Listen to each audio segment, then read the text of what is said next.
settembre siamo arrivati all'11ª edizione di Pedala Avis, organizzata da Avis di Vittorio Veneto e dalla cicloturistica di Vittorio Veneto. Siamo arrivati a questa 11ª edizione e in questa 11ª edizione ricorrono anche i 60 anni della nostra associazione. I numeri di questa giornata: abbiamo un buon riscontro anche quest'anno, molte famiglie, molti bambini, abbiamo anche, diciamo così, meno giovani,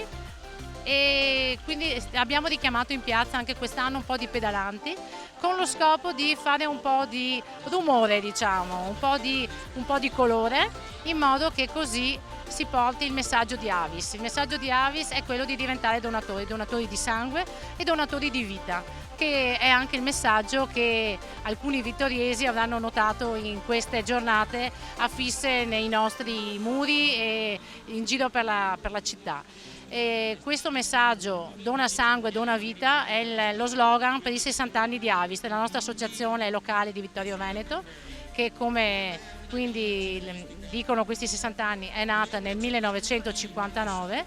e grazie ai 2000 e più donatori dei comuni di Vittorio, Cappellamaggiore, Colle Umberto, Fregona, Sarmede, Revine e Tazzo, stanno garantendo l'autosufficienza sicuramente alle nostre strutture ospedaliere provinciali e anche regionali. I nostri 2000 donatori riescono in un anno a garantire circa 3000 donazioni all'anno.